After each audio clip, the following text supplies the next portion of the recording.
Então vamos lá então, continuando aqui a Lei de Execuções Penais, e nós paramos aqui no artigo 24, que trata da assistência religiosa, com liberdade de culto aqui, né? Porque isso é um mandamento que está na nossa Constituição Federal, no artigo 5º, assistência religiosa com liberdade de culto, né? Ou seja, o detento ele não é obrigado a assistir o culto, será prestada a presos e internados, permitindo-se-lhes a participação nos serviços organizados do estabelecimento penal, bem como a posse de livros de instrução religiosa, né? Bíblia, Alcorão, né? Para muçulmano, Torá, né? Para judeus e por aí vai. Parágrafo 1º. No estabelecimento haverá local apropriado para cultos religiosos, né? Geralmente acontece no pátio mesmo. Nenhum preso ou internado poderá ser obrigado a participar de atividade religiosa, né? Isso aqui tem mais a ver com aquele dispositivo: ninguém será privado de direito por motivo de convicção religiosa, política ou filosófica, né? Salvo se as invocar para eximir de responsabilidade legal a todos imposta e negar cumprir a prestação alternativa também que for fixada em lei. E tem um outro dispositivo lá que fala que ninguém será inviolável a liberdade de consciência e de crença, assegurado o livre exercício de cultos religiosos e garantida na forma da lei a segurança aos locais de culto, né? Segurança aos locais de culto, né? De culto. Eu acho que isso aqui é inciso 6 do artigo 5º da Constituição. Esse aqui é inciso 10 do artigo 5º também, né? Do artigo 5º. E tem o inciso 7 do artigo 5º.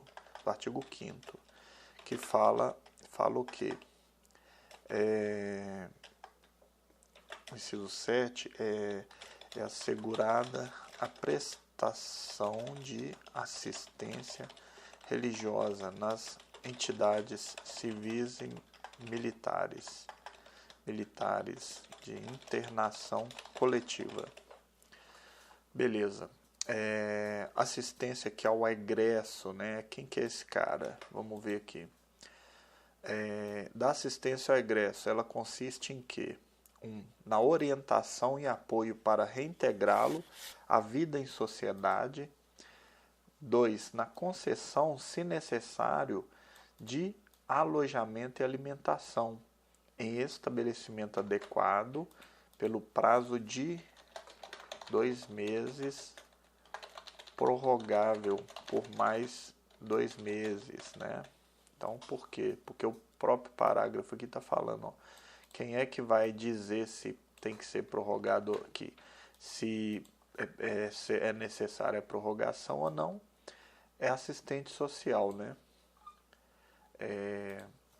E aí o diretor da unidade, ele dá ou não essa concessão, né? Que ó, é concessão, não é direito, é uma concessão. Artigo 26. Considera-se egresso para os efeitos desta lei. Quem é egresso? Olha só.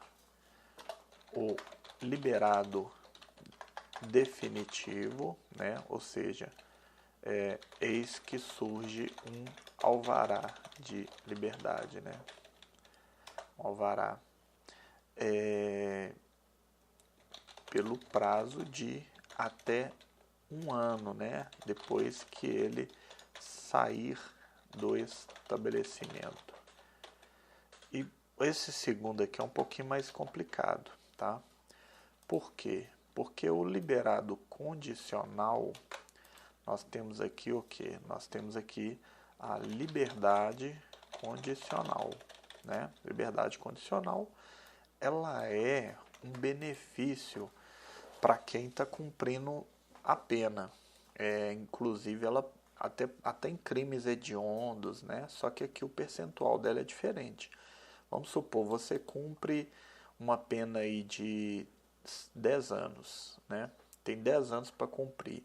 Cumpriu 2 anos, né? Vamos supor aí, cumpriu 2 anos, já faz jus aí a liberdade condicional. Ela está no Código Penal. Quer ver? Código Penal, liberdade livramento condicional. Livramento condicional.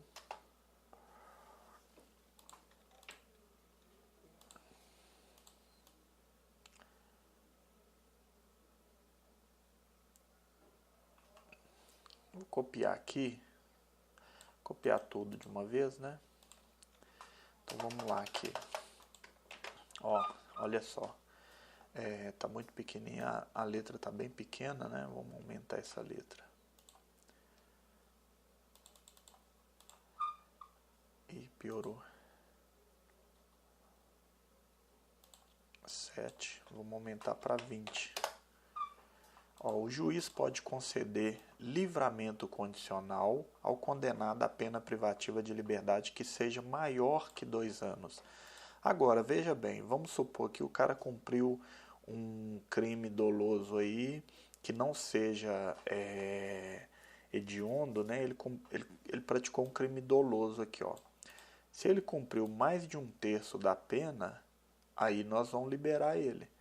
Mais de 1/3 quer dizer o quê? Vamos supor aí, o cara pegou 9 anos de cadeia, né? 1/3 é igual a 3 anos, né? Se o cara cumpriu 3 anos e 1 dia, quer dizer que é mais que 1/3, né? Aí aqui, se for reincidente, tem que cumprir metade. Aí aqui tem um caso aqui, ó, comprovado comportamento e tal, requisitos, né? E mais de 2/3 no caso do hediondo, aí é pesado, né? Porque 2/3, vamos pôr aqui, o cara tomou 9 anos, é mais de 2/3, então é mais de 6 anos, né? Então é esse cara aqui, ó, é o liberado condicional no período de prova, né? Então, o período de prova é isso. Por que período de prova? Porque o cara, ele vai ficar lá fora cumprindo esse livramento condicional e ele está sujeito a determinados requisitos. Ele tem que cumprir os requisitos que o juiz impor, né? Esse é o período de prova. Artigo 27. O Serviço de Assistência Social colaborará com o egresso para a obtenção do trabalho, né? Até porque o trabalho,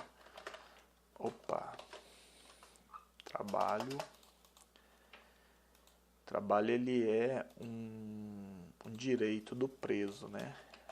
O trabalho ele é um direito do preso. Trata-se de direito. No entanto, alguns presos... não, primeiro deixa eu fazer um raciocínio seguinte. Veja bem, o trabalho é obrigatório para quase todos os presos, né? Fora os provisórios, os políticos, né? Esses dois aí. E o trabalho é obrigatório. Neste caso, se descumprida a ordem de trabalhar, sujeito, isso irá sujeitar o detento à prática de falta grave, né? Falta grave. Lembrando que a Constituição, ela fala que ela fala que ninguém será sujeito a trabalhos forçados, né? E trabalhos forçados é o quê? É o cara ser obrigado a trabalhar. Isso aí tem nos Estados Unidos, é que ainda não foi implantado não, né? Do trabalho. Artigo 28. Agora a gente vai tratar aqui de alguns dispositivos aqui que vão tratar da questão do trabalho. Ó. O trabalho do condenado como dever social, ou seja, tem o dever de trabalhar. Condição de dignidade humana, terá finalidade educativa e produtiva. Parágrafo 1º. Aplica-se à organização e métodos de trabalho as precauções relativas à segurança e à higiene. Parágrafo 2º. O trabalho do preso não está sujeito ao regime da CLT, né? Regime da CLT é para quem trabalha na iniciativa privada, né? Trabalha de carteira assinada. Então ele não está sujeito aí aos direitos aí que estão previstos na CLT. Aqui, olha só, artigo 29, o trabalho do preso será remunerado mediante prévia tabela, não podendo ser inferior a 3/4 do mínimo. Ou seja, vamos pôr aí que o mínimo é R$1.000, né? Vamos pôr que o mínimo é R$1.000. R$1.000, né? 1/4 do mínimo vai dar o quê? Vai dar R$250, né? Porque 4/4 é igual a R$1.000. Então, o preso ele não pode ganhar menos de R$750, que é equivalente a 3/4 do salário mínimo. Parágrafo 1º. O produto da remuneração pelo trabalho deverá atender, né? Isso aqui são o que de fato ele vai fazer com esse dinheiro. E ele vai fazer 4 coisas, né? 4 coisas. Ele vai A. Indenizar. B. Ele vai assistir sua família. C. Pequenas despesas lá no cárcere, né? Como, por exemplo, a compra de aparelho de barbear, alimentação, entre outros, né? Cigarro. D. Ressarcir despesas do cárcere, né? Vai ressarcir o Estado, aí a despesa do cárcere. Então, nós temos que lembrar que vai para tudo isso aqui, ó. O dinheiro dele vai para essas coisas aqui. Atende a indenização causada pelo crime, isso aqui é na esfera civil, né? Agora nós temos a possibilidade do juiz criminal ele deferir um mínimo valor para reparação de dano na esfera criminal, nós temos essa possibilidade, sem prejuízo da esfera civil. Assistência à família dele, pequenas despesas pessoais, como nós vimos aqui, e o ressarcimento ao Estado, né, das despesas do gasto aí com a cadeia em si, né? Parágrafo 2º. Ressalvadas outras aplicações legais, será depositada a parte restante.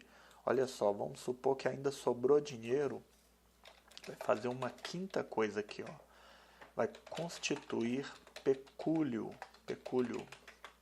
Então, ele vai o que? Ele deposita aí esse dinheiro na caderneta de poupança e isso é entregue a ele quando ele for posto em liberdade.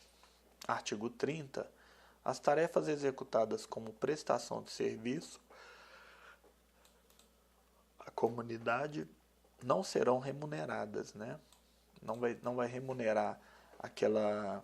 Lá na Constituição, lá não tem um dispositivo, no artigo 5º, inciso, depois dos 50 lá, não sei se é 51, sei lá. Lá fala, por exemplo, as penas que existem no Brasil, né? Privativa de liberdade, que priva a liberdade, né? Então, nós sabemos quais são. Restritiva de direitos, multa, prestação social alternativa. Aqui é de graça, né? O cara aqui é de graça, não recebe nada não. E suspensão ou interdição de direitos, né?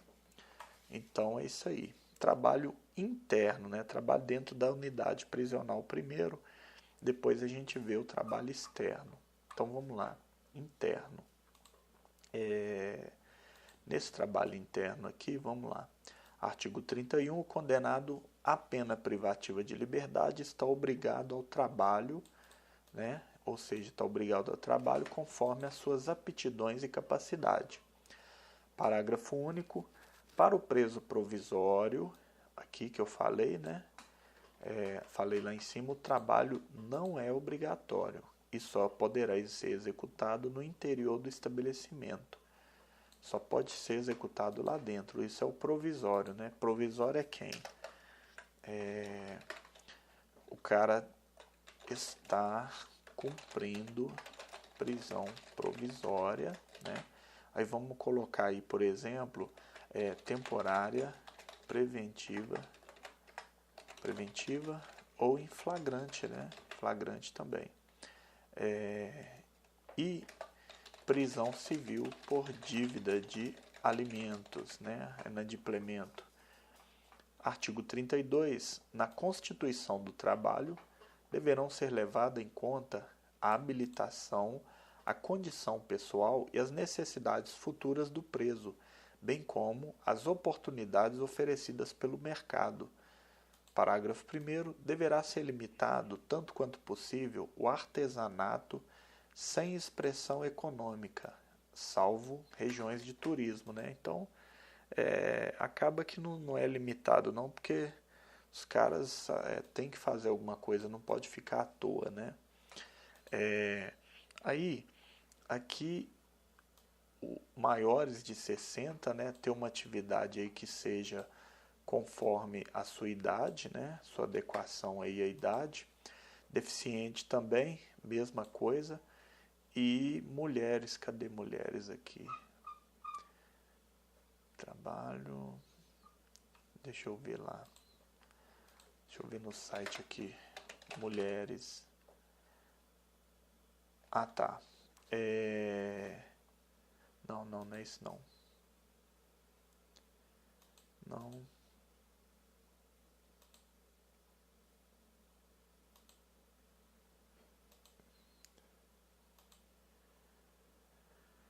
Enfim, não tem falando não.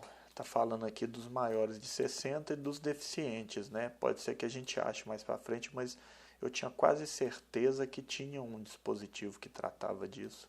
Engraçado, né? Artigo 33. A jornada normal de trabalho não será inferior a 6 horas nem superior a 8 horas. Então, aqui, limitação da jornada, né? A jornada. Mais que 6 e menos e igual ou inferior a 8, né? Então, mais que 6 igual ou inferior a 8.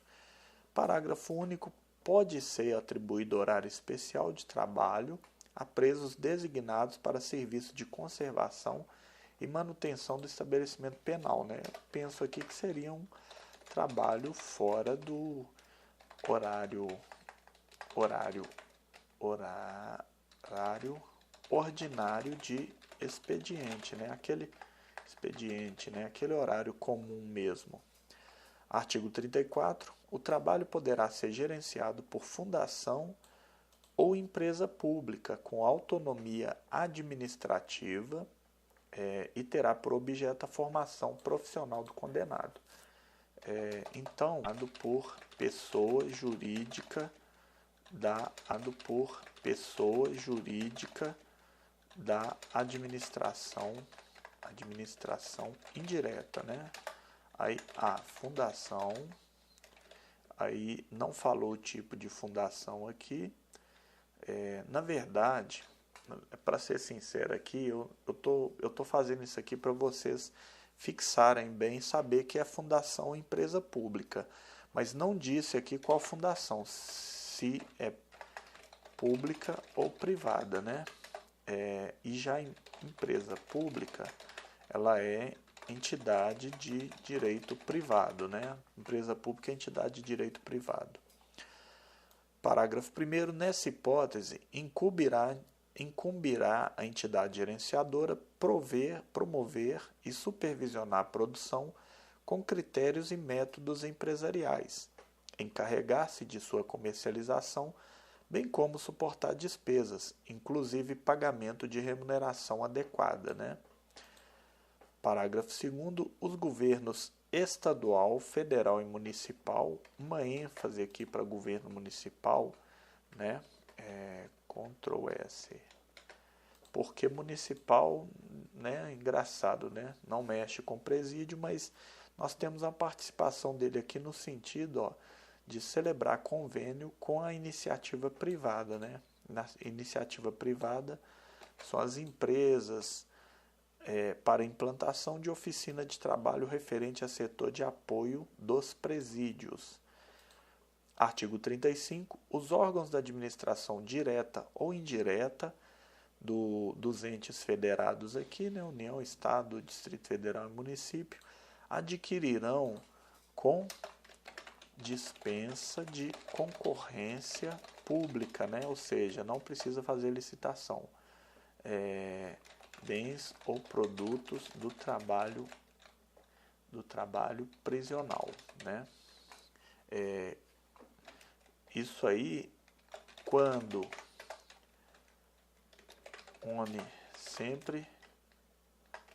sempre que não for possível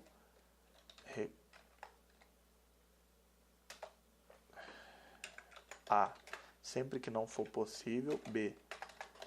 Sempre que não for recomendável a venda a particulares. Parágrafo único. Todas as importâncias arrecadadas com as vendas reverterão em favor de quem? Em favor da fundação ou empresa pública a que alude o artigo anterior ou na sua falta do estabelecimento penal.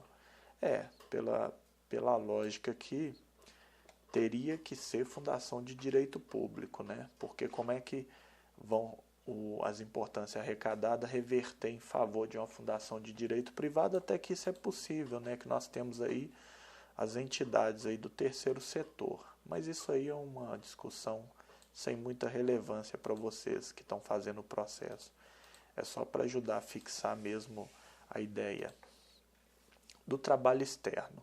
Artigo 36. O trabalho externo será admissível para presos no regime fechado, né, que nós temos aí presos de regime A fechado, B aberto, C semi-aberto, né?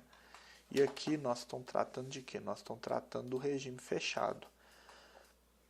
Somente ele trabalha fora da unidade prisional somente em serviços ou obras públicas, né? Realizadas por órgão da administração direta ou indireta ou entidades privadas. Então, vamos tentar entender isso aqui. Trabalha somente em obras públicas, né? ADM direta, indireta e os chamados delegatários, né? Delegatários, né? Que é os permissionários, os permissionários, autorizatários e os concessionários, né? Então aqui trabalhar nesse local, né, que é gerido por essas entidades aqui, e desde que tomadas cautelas contra a fuga, né? E também observado a disciplina, né? Aí aqui agora são alguns requisitos aí, ó. Primeiro, requisito 1, né? Máximo de presos em 10%, né? Senão vira baderna. 2,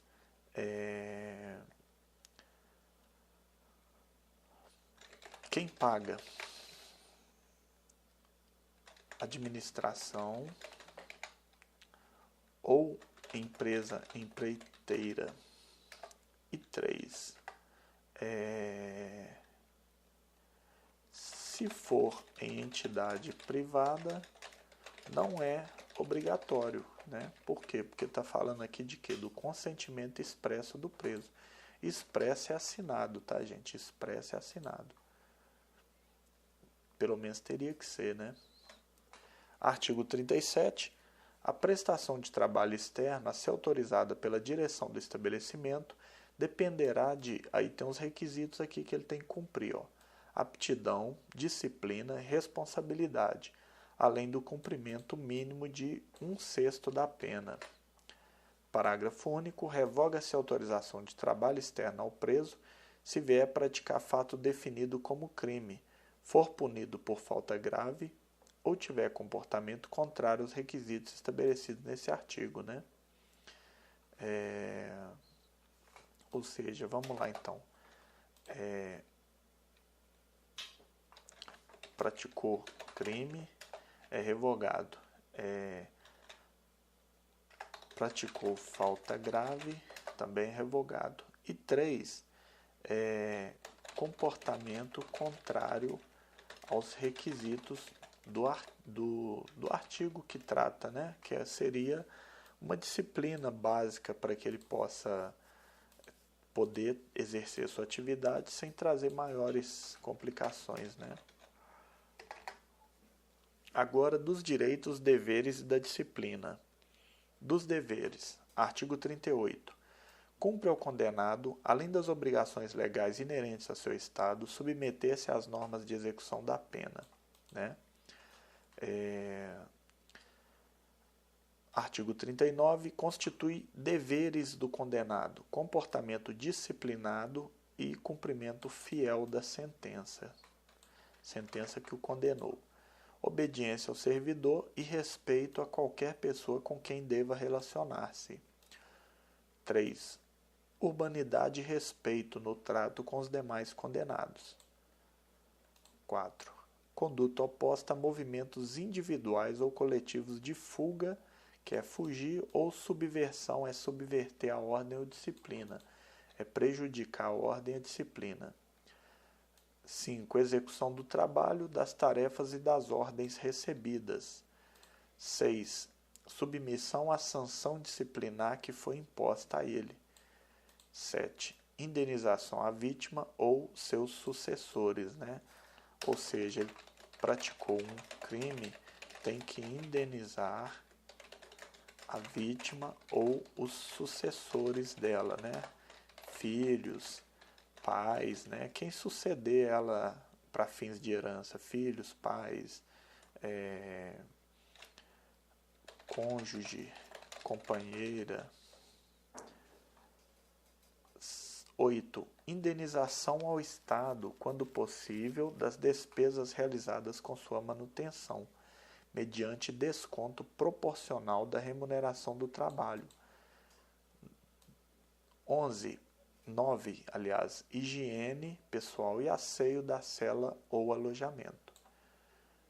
10. Conservação dos objetos de uso pessoal, né? Tem que conservar os objetos que ele recebeu do Estado. Isso é uma obrigação.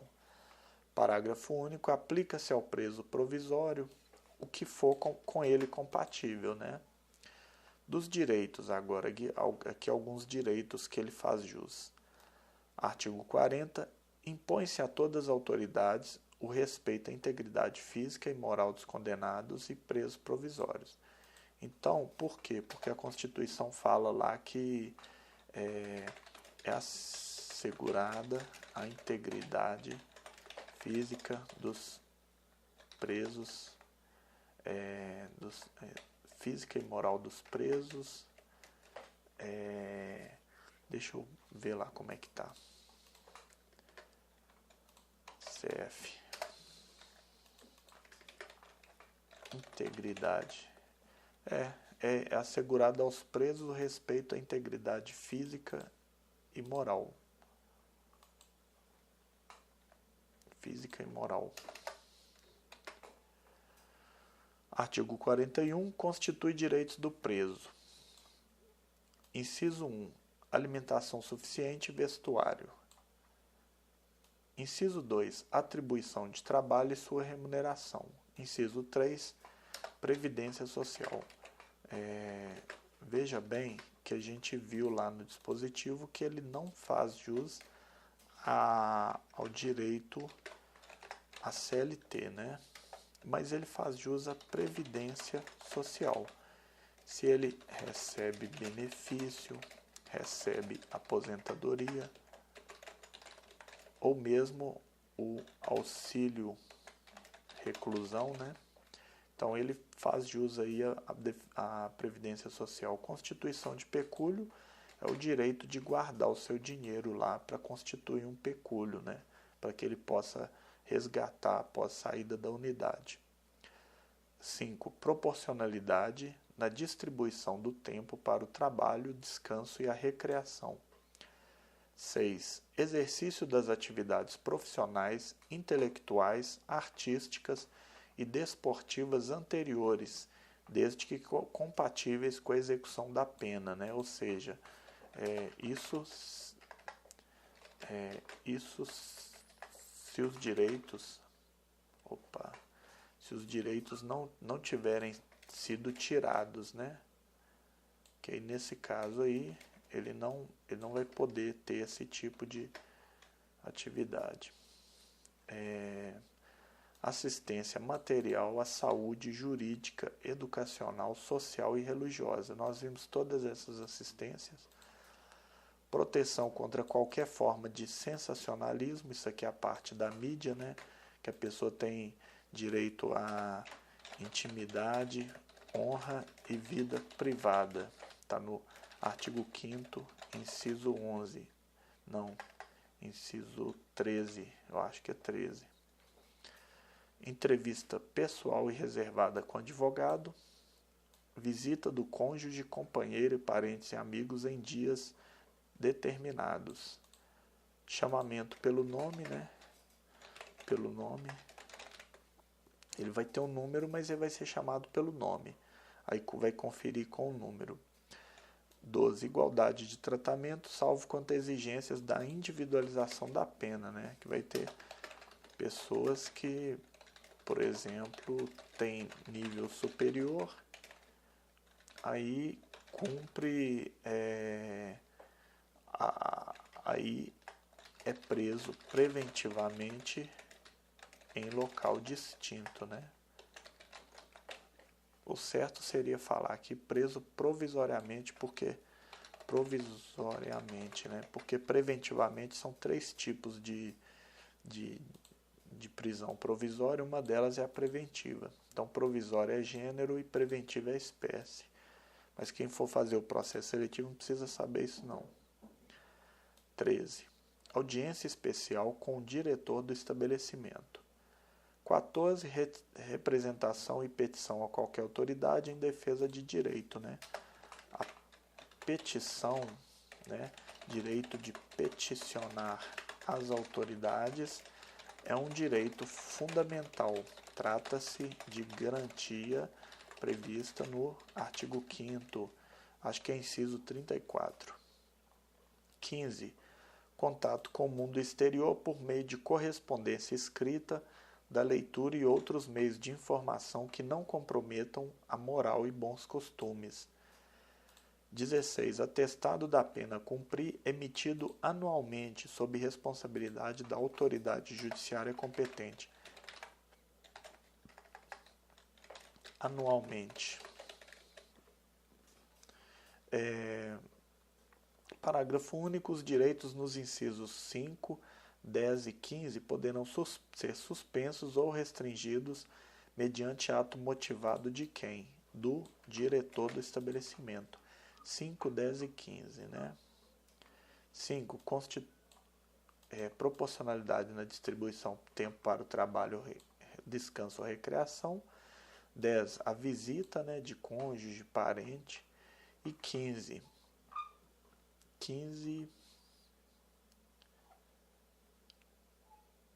Contato com o mundo exterior. Podem ser restringidos, né? Aí o preso provisório e aquele preso submetido à medida de segurança, a gente aplica o que for possível, né?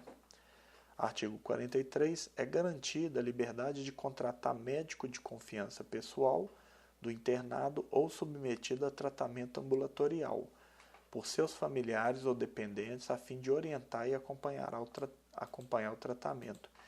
Aí, se surgirem divergências entre os médicos, quem resolve? O juiz da execução. É ele quem resolve aí os conflitos entre esses médicos, né? Da disciplina. Artigo 44.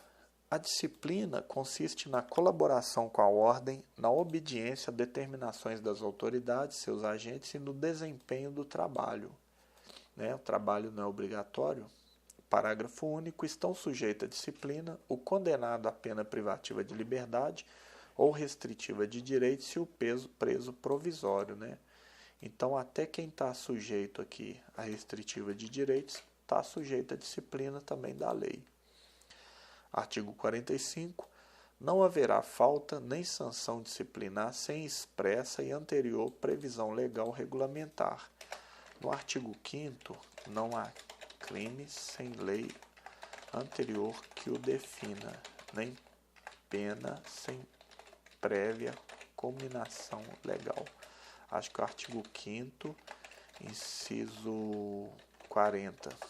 E também, ninguém será obrigado a fazer ou deixar de fazer alguma coisa, senão em virtude de lei. Artigo 5º, inciso 2. Nós estamos falando de quê? Do princípio da legalidade, e também princípio da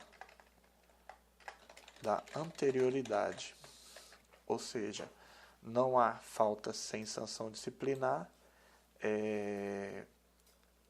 tem que ter previsão legal e tem que ter anterioridade. Então, princípio da anterioridade e princípio da previsão legal, princípio da legalidade.